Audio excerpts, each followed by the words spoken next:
Bom dia, paz do Senhor. Hoje, dia 6 de dezembro de 2020, domingão.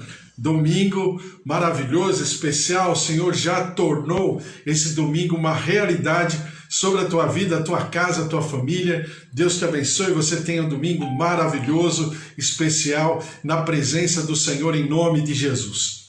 Estamos lendo a palavra do Senhor e também sempre meditando um pouquinho, conversando, e agora mês de dezembro, né? Mês de dezembro é um mês assim muito especial que nós comemoramos o nascimento de Jesus Cristo, que nós falamos sobre Jesus. Então eu quero aproveitar para falar um pouquinho sobre Jesus, principalmente nesse mês, não que a gente não fale toda hora, né? Até porque a Bíblia é Jesus e Jesus é a Bíblia. A Bíblia fala na Epístola de João que Jesus é a palavra, né? Então, Jesus é a Bíblia.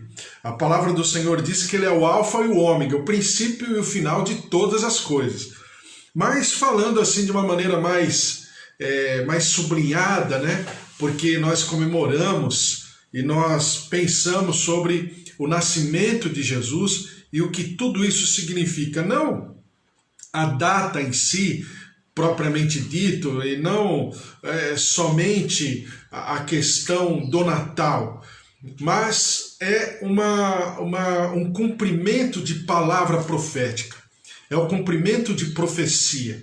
Então a gente vai conversar e vamos pensar um pouquinho nesses domingos aí de dezembro, né? Estamos a 3 domingos do Natal, então nós vamos conversar, pensar a respeito, porque é uma grande bênção. E depois, durante os outros dias da semana, a gente continua lá no livro de Mateus. Então, eu quero ler Gênesis capítulo 3, versículo 15. Gênesis 3, capítulo 15. Oi, Bispo Antônio. Bom domingo para o senhor também, bom domingo a todos aí. Bispo Antônio está falando, bom domingo a todos, em nome de Jesus. Bispo Antônio, essa semana foi uma semana especial, fez aniversário, 70 anos, também comemorou com os filhos. Ontem estava numa celebração maravilhosa, numa festa, e em gratidão também. Hoje nós oramos já de manhã em gratidão, porque o Senhor tem trabalhado a saúde do Bispo Antônio, suas taxas estão chegando ao equilíbrio, e isso é muito especial para a vida dele, para a saúde dele, para o tratamento, e para também as dores de coluna, as dores no corpo, na estrutura física do Bispo Antônio. Tudo isso, Senhor, tem sido maravilhoso. Também a Eva. Oi, Eva, bom dia. A Eva também. A Eva cumpriu lá com seus projetos, seus sonhos, né? E ontem teve assinatura lá de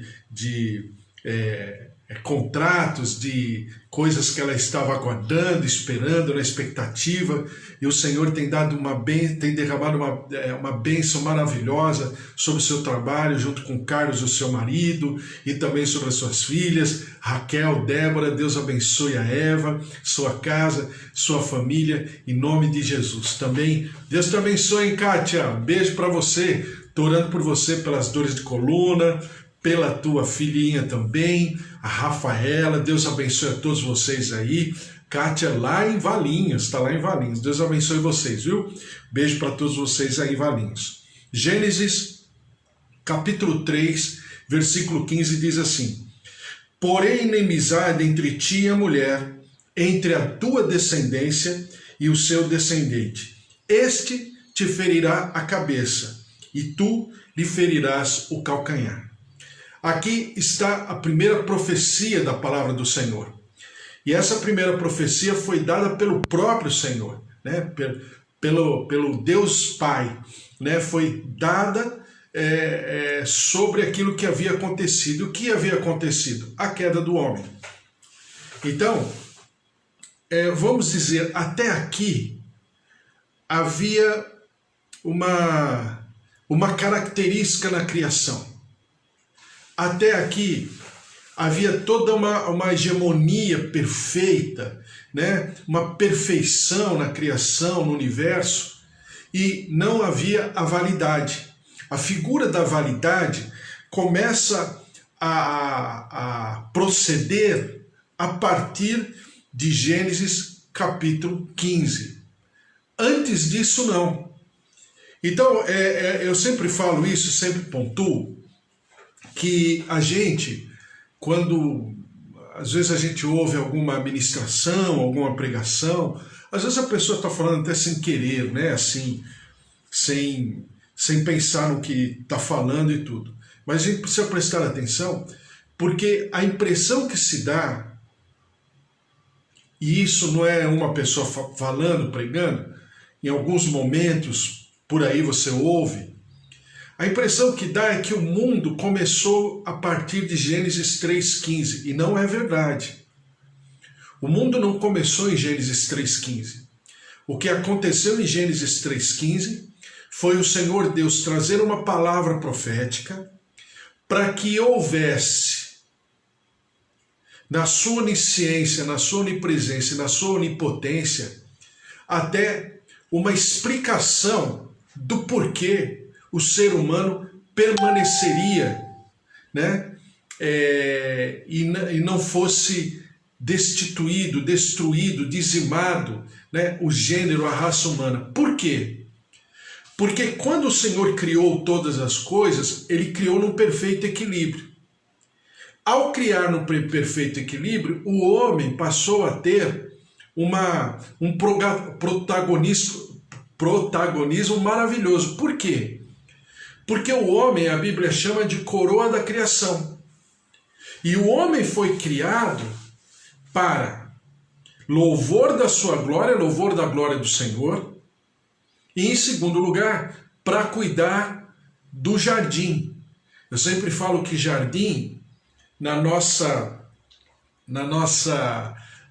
nosso significado, né, no português, no nosso português, jardim é um lugar de plantas, de flores, né? Jardim, no hebraico, não é um jardim só de plantas e de flores, é um pomar. Então, quando a gente ouve assim, pomar, a gente entende um pouquinho melhor o que era o projeto de Deus para o homem naquele momento, né? Era o quê? Que o homem cuidasse de um pomar. E o que é um pomar? Pomar é aquilo que tem em tudo. Eu poderia chamar de uma biodiversidade, né? Onde tem tudo ali. Tem planta, tem árvore, tem plantas, árvores frutíferas, tem hortaliças, tem legumes, tem flores, tem árvores, né, bonitas, com as suas copas maravilhosas, gigantescas e tudo. Então o homem, ele ficou como um jardineiro.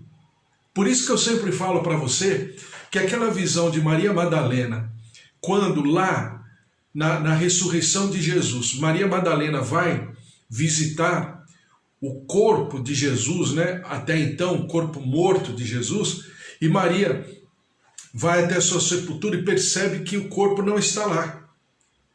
E chega alguém por detrás dela, e ela, achando que é o jardineiro, pergunta para ele: onde você colocou o corpo do meu mestre?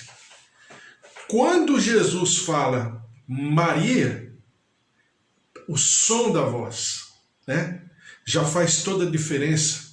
Rabone, mestre, eu pensei que era o jardineiro. E na verdade, Jesus está trazendo profeticamente, na sua pessoa, a restauração da primeira profissão.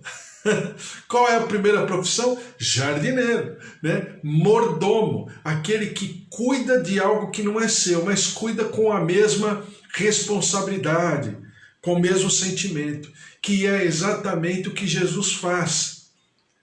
Por quê? Porque Jesus, ele traz o equilíbrio. Jesus é o próprio equilíbrio. Ele também inaugura o equilíbrio. Daí a gente tá lendo, né, todo dia sobre Mateus, sobre o reino. Porque o que é o reino dos céus? O reino dos céus é o equilíbrio. O reino dos céus, ele precisa ser sobreposto a todo o universo. Porque quando o reino do céu estiver plenamente colocado, né, sobreposto sobre todo o universo, então haverá exatamente aquilo que Deus iniciou lá no livro de Gênesis. Haverá o equilíbrio. Dito isso, então quando Adão e Eva, que eu sempre brinco, né, estavam no melhor clima, a melhor água, a melhor atmosfera, não havia agrotóxicos, a camada de ozônio não estava sendo rompida, né? Ou seja, um ambiente perfeito, água perfeita, alimento perfeito, tudo perfeito. Daí a gente, como servo de Deus, como cristão, a gente sempre fala, né? Falando o contrário a uma linha da filosofia ou da sociologia que explica que o homem é produto do meio. Não é verdade. A gente explica por que não é verdade. Porque se Adão fosse fruto do meio, ele não teria pecado.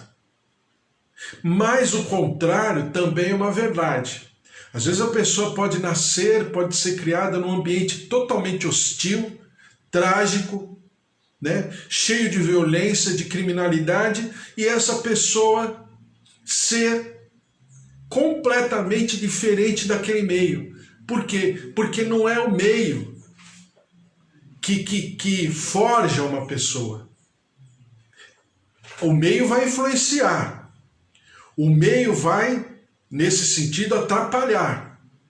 Mas a pessoa, ela é formada, ela é constituída quando Deus interfere nessa vida.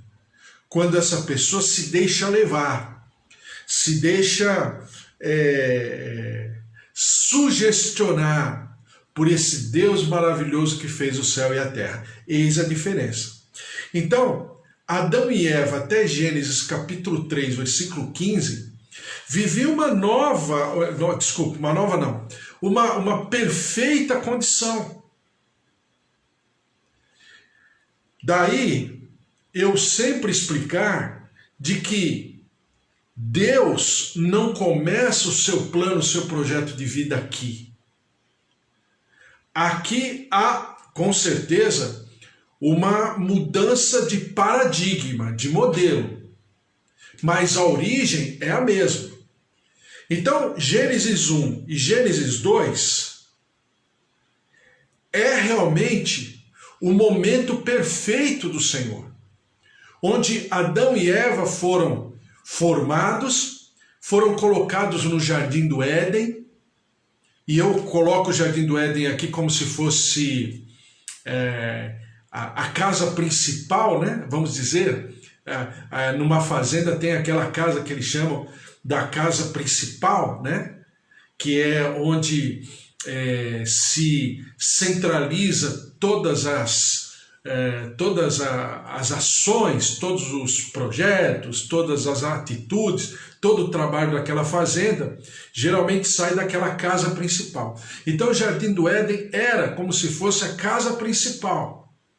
Mas o Jardim do Éden não está fechado naquele lugar. Até porque creio eu que no universo havia um ambiente, aí sou eu que estou falando, tá? Havia um ambiente, quando eu falo que sou eu que estou falando, é porque não está escrito em livro. Sou eu que estou falando. É diferente quando eu falo de maneira geral.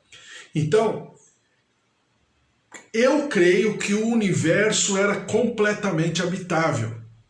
Esses planetas escuros, que não tem cor, não tem vida, não tem nada, creio eu que foi após a reedição da criação.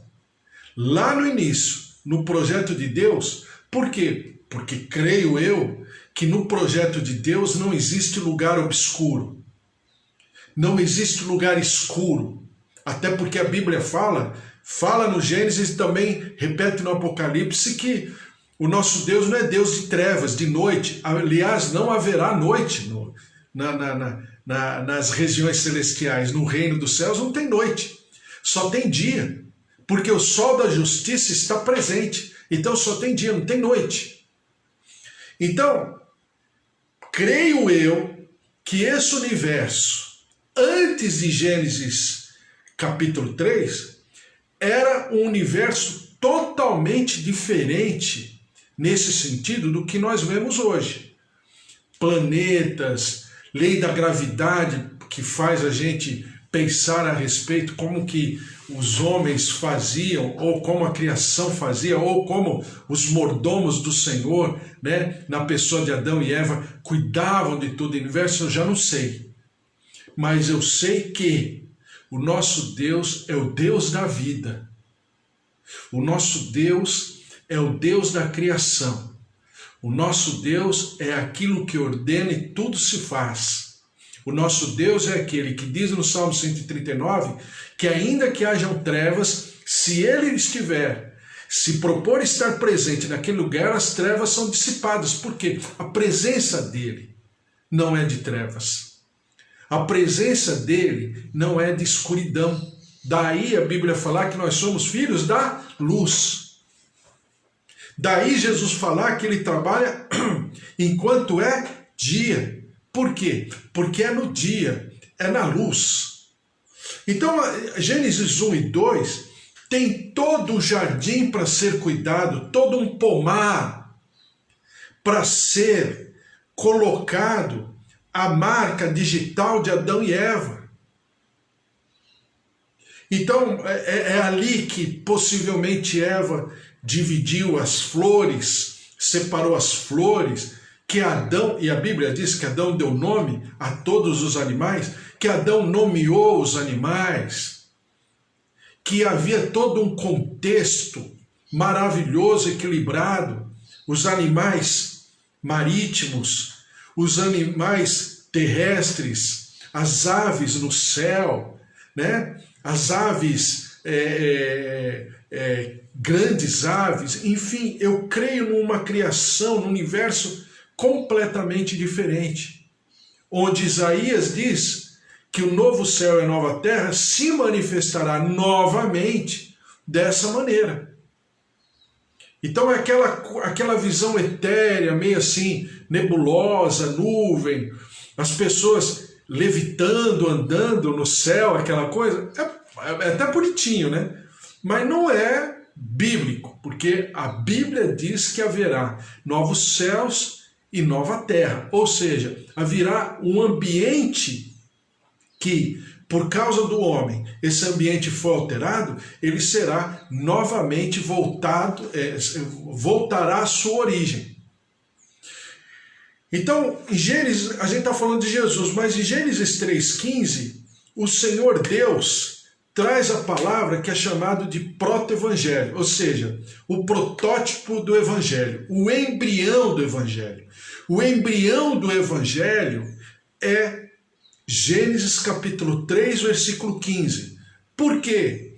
Porque aqui o Senhor Deus coloca de maneira clara que a semente da mulher teria conflito com a herança da serpente. Diz aqui, porém inimizade entre ti e a mulher. Quando fala porém inimizade, só para a gente entender, só para você lembrar, quando Deus fala para Moisés que endurecerei o coração do faraó, alguém poderia falar assim, pô, Deus vai endurecer o coração? Não, não é que Deus quer endurecer o coração. O fato de Deus se manifestar, os seus atos endureceria o coração do faraó. Por quê? Porque os atos de Deus, né, eles sempre vão provocar ou do lado positivo ou do lado negativo, mas vai provocar sempre alguma coisa, tá? A palavra de Deus, ela é uma arma no mundo espiritual. Daí Paulo chamar a Bíblia de espada, né? Porque é uma espada. É uma espada de dois gumes. Por quê? Porque ela não só divide a alma do espírito, né? A medula, como diz a Bíblia, mas ela estabelece automaticamente, naturalmente, uma atitude, ou favorável ou desfavorável. Então, quando o Senhor fala, porém, inimizade, não é porque Deus vai colocar inimizade. Ele vai colocar mais mais lenha na fogueira. Não é isso. Mas o próprio ato de Deus, o próprio mover de Deus, provoca, né, nos seres uma atitude, ou favorável ou desfavorável. Exatamente o que o Senhor está falando aqui. Porém, inimizade. Por que Deus vai colocar inimizade? Por ele se existir. Por Deus ser o que é. E por Deus ser o que é, ele vai criar, de um lado, né, aqueles que viverão, que o receberão, que se manifestarão em seu favor e a seu favor, e outros que não. Então, porém, inimizade entre ti e a mulher, entre a tua descendência e o seu descendente. Este te ferirá a cabeça e tu lhe ferirás o calcanhar. Então, a semente da mulher, o descendente daquela mulher, já estava profetizado que em algum momento teria essa situação da inimizade à flor da pele novamente. Quando a gente lê Gênesis capítulo 4, versículo 1, diz assim: coabitou o homem com Eva, sua mulher, e esta concebeu e deu à luz. A Caim então disse: adquiri um varão com o auxílio do Senhor. Depois deu à luz a Abel, seu irmão. Abel foi pastor de ovelhas e Caim lavrador. Então, perceba que o diabo já estava como Pedro diz, né, ao derredor como um leão. Por quê? Porque possivelmente o diabo já estava enxergando em Caim e em Abel a possibilidade do cumprimento profético de Deus, da palavra de Deus. Então, quando o diabo vê a fachada de Caim, possivelmente Caim não tinha uma fachada tipo que vai... o diabo falando, possivelmente, né? Esse aqui não vai me atrapalhar tanto, mas quando ele vê a atitude de Abel, a maneira com que Abel age em relação ao Senhor, o diabo faz de tudo para matar Abel. E nós percebemos a partir daí, sempre que existe um descendente que tem mais uma intimidade com Deus, mais aliança com Deus, mais comunhão com Deus, mais conexão com Deus, sempre o diabo vai querer matar. Por quê? Porque é exatamente por causa dessa palavra de Deus. Porém, inimizade entre o teu descendente e a tua descendência. O teu descendente e a tua semente. Quando acontece com Moisés, por exemplo, e assim por diante durante toda a história. Então, Jesus, o Filho de Deus, o Filho do homem, o prometido das nações, aquele que é chamado de a verdadeira estrela da manhã, o sol da justiça, a rosa de Saron, o nosso Redentor, o nosso resgatador, a porta, o caminho, a verdade e a vida. Ele foi prometido aqui. E desde então, a palavra foi se movendo. E ainda que Satanás pensasse que eram os descendentes mais próximos de Eva, como Satanás, o diabo e seus comandados não têm a revelação do Espírito Santo, então eles ficaram tateando. Mas o nosso Deus, todas as práticas do nosso Deus, repete comigo, todas as práticas do nosso Deus são eternas. De novo, todas as práticas do nosso Deus são eternas. Ou seja, Deus não faz nada circunstancialmente falando, porque se ele fizesse circunstancialmente falando, ele estaria trabalhando contra si próprio. E ele não faz isso porque ele é perfeito. Então, se Deus é perfeito, tudo que sai dele é perfeito. E se tudo que sai dele é perfeito, e Deus não sofreu nenhuma ação do pecado, tá amarrado isso, né, que eu tô falando. Eu só tô assim, falando didaticamente, não tem como. Mas Deus não sofreu nenhuma ação do pecado, o pecado veio do homem para baixo, do homem para a criação. Deus continua e permanece o de sempre, o eterno. Então, ainda que houvesse toda uma alteração no universo, por causa do pecado do homem, por causa do pecado da coroa da sua criação, porque haveria uma condição espiritual que o homem correria risco de ser destruído a qualquer momento, o gênero humano, a raça humana, porque a raça humana tinha perdido a razão de existir. Repete comigo.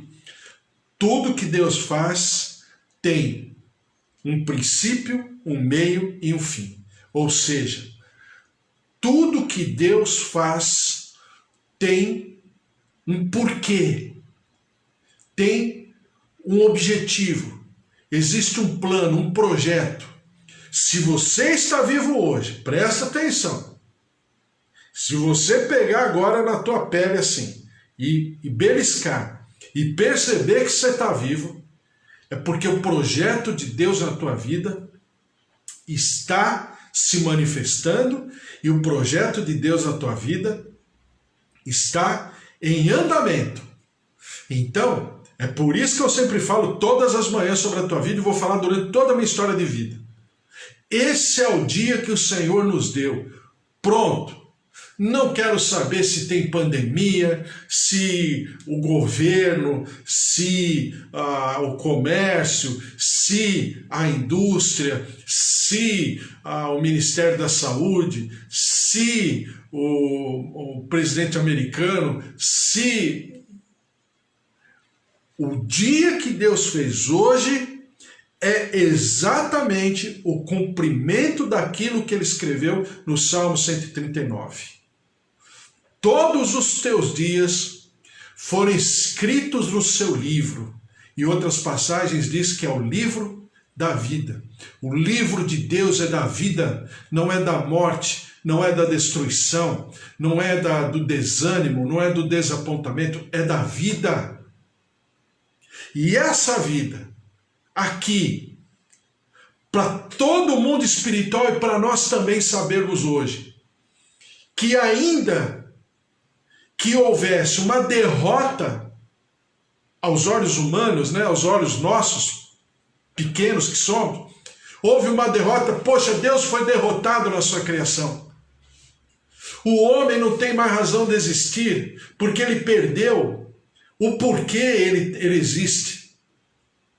Puxa vida, o diabo ganhou. O diabo fez que fez. Que pegou a coroa da criação e a envergonhou o nome de Deus. Não, porque Deus em Gênesis 3,15 falou: eu porém inimizade entre ti e a mulher, entre a tua descendência e o seu descendente. Este te ferirá a cabeça e tu lhe ferirás o calcanhar.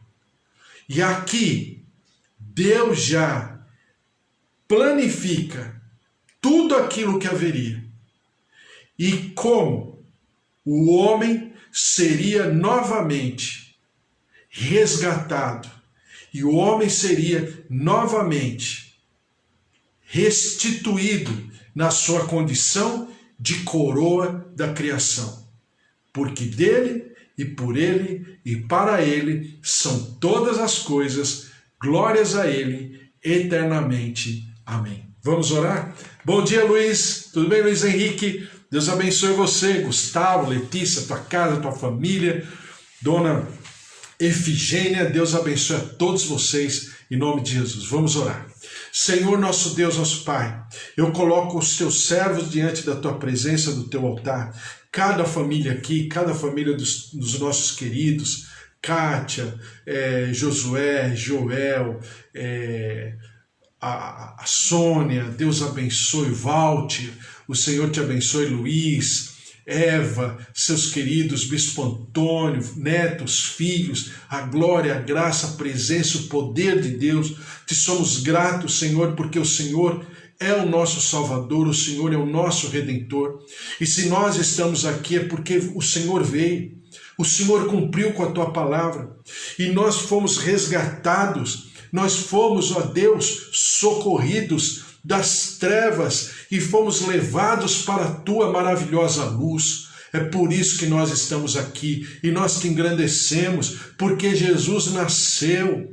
A palavra do Deus Pai Todo-Poderoso se tornou realidade, se fez presente, e o Senhor Jesus, a promessa das nações, o prometido das nações, o nosso Redentor, o nosso resgatador, se tornou homem e habitou entre nós. A Ele todo louvor, toda honra e toda glória. Derrama-te, ó Deus, sobre os nossos queridos. Continua a visitar com a tua cura, com a tua saúde, dores de coluna, dores no ciático, taxas, situações de alteração orgânica. Senhor, visita coração, artéria, veias, circulação sanguínea, tudo aquilo, ó Deus, que é necessário para que nós vivamos a cura. Visita os olhos, os ouvidos, ó Senhor, em nome de Jesus. Derrama-te, nós repreendemos o diagnóstico, repreendemos a célula cancerígena e declaramos o poder e o mover da vida, a graça do Senhor sobre a tua vida, a tua casa, a tua família,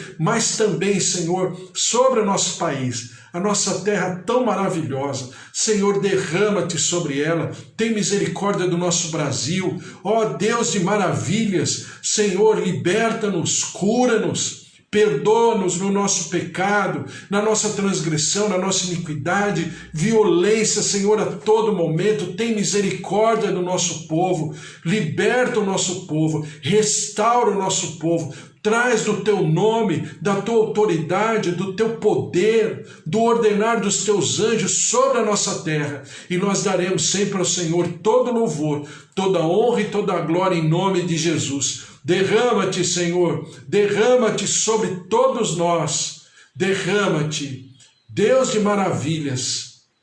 É Natal, é tempo de alegria, é tempo de celebração, e que o Senhor se torne cada vez mais vivo, eficaz sobre as nossas vidas e através das nossas vidas, em nome de Jesus. Amém. Amém? Glória a Deus. Hoje, 4h30, eu volto e a gente tem ceia do Senhor, tá? Então, Santa Ceia, de maneira em comunhão, né? Mais virtual, mas em comunhão. Então nós vamos tomar a ceia do Senhor, 4h30 hoje. Espero você, que o Senhor te abençoe, que o Senhor te dê um domingo maravilhoso, que o amor de Deus Pai, a vida vitoriosa em Jesus Cristo e as consolações do Espírito Santo da promessa estejam sobre a tua vida, sobre a tua casa, a tua família, porque se Deus é por nós, quem será contra nós? Se o Senhor é nosso pastor, de nada nós teremos falta. Até mais tarde, 4h30. Um beijo, tchau, tchau.